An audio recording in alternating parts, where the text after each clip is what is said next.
की नेमकं मनोज जरांगे पाटलांचं जो काय आंदोलन आहे ते कशासाठी आहे? मराठा समाजासाठी आहे की फडणवीस साहेबांच्या नावाने राजकारण करण्यासाठी आहे? आता परत परत विचारण्याची वेळ आलेली आहे की नेमकं ह्याचे स्क्रिप्ट येतो कुठून आहे. कारण का मराठा समाज राहिला बाजूला, मराठा समाजाचं हित राहिलं बाजूला, तुमचं जे काय सगळे सोहऱ्यांची जी मागणी आहे ती आज नाही तर उद्या सरकार काय ना काहीतरी तोडगा काढण्यासाठी प्रयत्न करेल ना. तर त्या निमित्ताने ही जे काय वारंवार फक्त नुसतं फडणवीस साहेबांना जे टार्गेट करण्याचं जे काम सुरू आहे, मनोज जरांगेंनी हे लक्षात ठेवावं की आम्ही पण मराठा समाजाचे आहोत.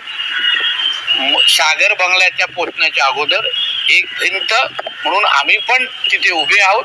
पहिले आमची भिंत पार करा आणि मग सागरपर्यंत पोहोचण्याचा विचार करा. फक्त हे नारायण राणे असल, जे कदम कुदम, जे भामटे चोर भामटे यांची स्वतःची प्रॉपर्टी वाचवासाठी हे बीजेपीचे तळवे चाटत असल, अशा लोकांना आरक्षणाची गरजच नाही ना. भ्रष्टाचार इतका केलेला यांना. अजितदादा असेल 70,000 कोटीचा भ्रष्टाचार. अरे याला 70 लाख जरी फी भरली याच्या पोराची तर भरू शकतो ना. इथं माझ्या मुलाची मी 7,000 फी भरलं तर मला भरता येणार नाही.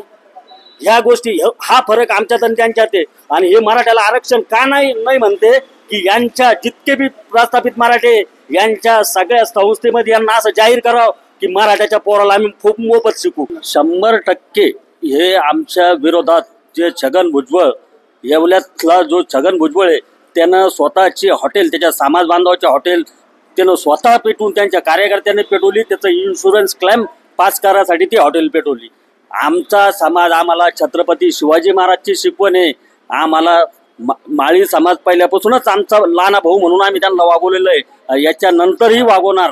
पण छगन भुजबळ जरा दोन जातीमध्ये तिढा निर्माण करत असेल त्याला जबाबदार फक्त छगन भुजबळच राहणार.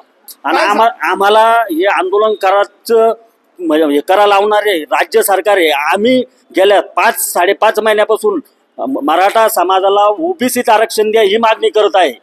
आम्ही ऑलरेडी ओबीसीत आहे हे आम्ही 100 वेळेस तुमच्या चॅनल मार्फत, निवेदनामार्फत हे सांगत आहे. आम्हाला ओबीसीत घ्या ही मागणी आमची मुळातच नाही. आम्ही ऑलरेडी ओबीसीत आहे.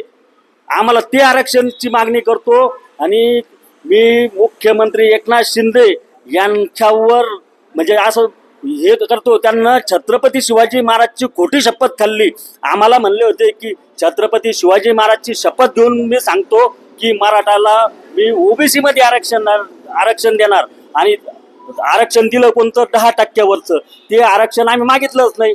आणि ज्यांना ते 8-10 दलाल मिळून तिथं ज्यांना गुलाल उधळला ना, आम्हाला टिकणार आरक्षण लागतं. याच्या अगोदर त्यांना 16% आरक्षण दिलं, ते टिकलं नाही. 13% दिलं, ते टिकलं नाही. आता 10% कुठून टिकणार? कोर्ट म्हणतं, हायकोर्ट म्हणतं, सुप्रीम कोर्ट म्हणतं 50%च्या वर आरक्षण द्यायला पाहिजे नाही. सरळ मुख्यमंत्र्यांनी गाजर दिलेलं आहे, गाजर. कारण बाकी कर्नाटक, तामिळनाडूला त्या राज्यात आहे 60%, 75%, 80% आरक्षण आहे. पण त्याला केंद्राची बी सहमती लागते. इथं यांना कोणती सहमती घेतली नाही, काही नाही. पण मुळात आमची मागणी काय आहे? आम्ही ऑलरेडी ओबीसीत नो, आम्ही ऑलरेडी ओबीसीत, आम्हाला ते आरक्षण लागतं. आम्ही या आरक्षणाची मागणीच नाही केली. हे म्हणजे असं ते नसतं का, ते लपाछुपी करतात, कधी या पक्षात लपून कधी त्या पक्षात लपून. त्याच्यामुळे यांचं काही व्हॅल्यूच नाही राहिलेलं आहे. तुम्ही बघा, एखाद्या सामान्य माणसाला लोक असं नमस्कार करतात, पण नेता अगर तिला तोंड वाकडे करून जातात. आणि ही महाराष्ट्राची स्थिती आहे. नेत्यांनी आत्महत्या केली किंवा मंत्र्यांचा अपघात झाला तर एकही सर्वसामान्य माणूस आत्महत्या करणार नाही. याचं कारण एकदम स्पष्ट आहे, घराणेशाही. यांना वाटत नाही का माझ्यासोबत का काम करणार शेवटचा कार्यकर्ता जेटी मेंबर व्हावा, आमदार व्हावा, खासदार व्हावा. माझाच मुलगा आमदार, माझी सून जेडपी अध्यक्ष, माझा मुलगा खासदार, माझा मुलगा आमदार. म्हणजे घराणेशाही. तुमच्या मागं फिरणाऱ्या कार्यकर्त्यांनी शेवटपर्यंत चटयात उचलणे, खुर्च्या लावणे, बॅनर लावणे. यांना वाटत नाही सर्वसामान्य कार्यकर्ता मोठा व्हावा. या उलट साऊथमधल्या मंत्र्यांची खूप सर्वसामान्य लोक मोठे केले.